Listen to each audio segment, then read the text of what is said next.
एक भूखा ब्राह्मण, फटे पुराने वस्त्र, नंगे पैर और हाथ में एक छोटी सी पोटली।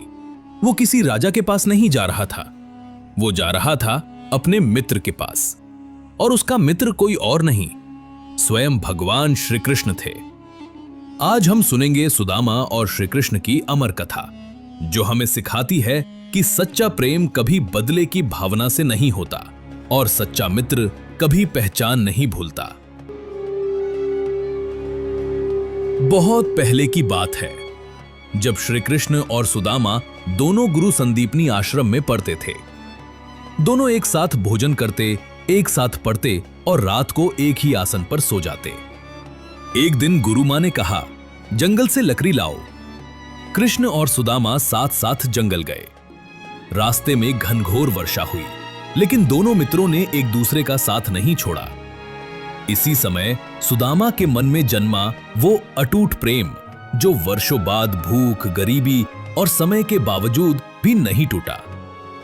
समय बीता, श्री कृष्ण द्वारका के राजा बन गए और सुदामा एक निर्धन ब्राह्मण। उनके पास न भोजन था, न कपड़े, न घर, लेकिन मन में संतोष था। उनकी पत्नी, जो स्वयं भूखी रहती, एक दिन बोली, स्वामी, आपके मित्र श्री कृष्ण द्वारका में हैं, उनसे कुछ सहायता क्यों नहीं मांगते? सुदामा मुस्कुराए, बोले, मित्रता व्यापार नहीं होती। मैं कृष्ण से कुछ मांगने नहीं जा सकता, लेकिन उन्हें देखने की इच्छा है। जाने से पहले पत्नी ने एक पोटली में थोड़ा सा चिवड़ा पोहा बांध दिया। मित्र के लिए कुछ तो ले जाइए, उसने कहा। सुदामा उस चिवड़े की पोटली लेकर नंगे पांव, फटे वस्त्रों में द्वारका की ओर चल पड़े। किसी ने नहीं सोचा था, एक ऐसा मनुष्य जिसे खुद अपना पेट भरने का साधन नहीं, राजा श्री कृष्ण से मिलने जा रहा है। जब सुदामा द्वारका पहुंचे, वहां का वैभव देखकर आश्चर्य में पड़ गए। द्वारपालों ने उसे रोका, लेकिन जब श्री कृष्ण को खबर मिली, आपका बाल सखा द्वार पर खड़ा है, श्री कृष्ण दौड़ते हुए महल से निकले। नंगे पांव, राज वस्त्रों में उन्होंने सुदामा को गले लगाया। आंसू रुक नहीं रहे थे। सुदामा ने कहा, प्रभु, ये सब वैभव आपका है, मैं तो बस आपको देखने आया हूं। श्री कृष्ण बोले, तू आया है, यही मेरे लिए सब कुछ है। श्री कृष्ण ने पूछा, मित्र, मेरे लिए कुछ लाए हो? सुदामा ने झिझकते हुए पोटली आगे बढ़ाई। श्री कृष्ण ने वो चिवड़ा ऐसे खाया जैसे स्वर्ग का अमृत हो। कहते हैं उन्होंने पहला कौर लिया और सुदामा के घर में धन वर्षा होने लगी।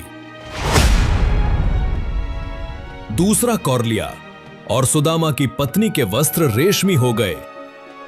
जब वे तीसरा कौर लेने लगे, रुक्मिणी ने उनका हाथ रोक लिया। प्रभु, अब इस संसार में सुदामा को कुछ और देने को बचा नहीं है।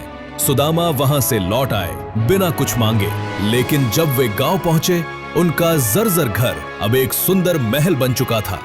उनकी पत्नी रेशमी वस्त्रों में थी। घर में भोजन, गायें, सोना सब कुछ था। लेकिन सुदामा मुस्कुराए, मुझे ये सब नहीं चाहिए था, लेकिन कृष्ण ने दिया, क्योंकि वो जानते हैं मैं मांगू न मांगू, मेरा हक नहीं छिन सकता। यही है कृष्ण और सुदामा की मित्रता, जहां प्रेम में कोई शर्त नहीं होती, जहां भक्ति और दोस्ती एक साथ मिलती है। आज भी अगर हम कृष्ण से सच्चे मन से प्रेम करें, तो वो दौड़े चले आते हैं। इसीलिए कहा जाता है, प्रेम से बोलो श्री कृष्ण भगवान की जय।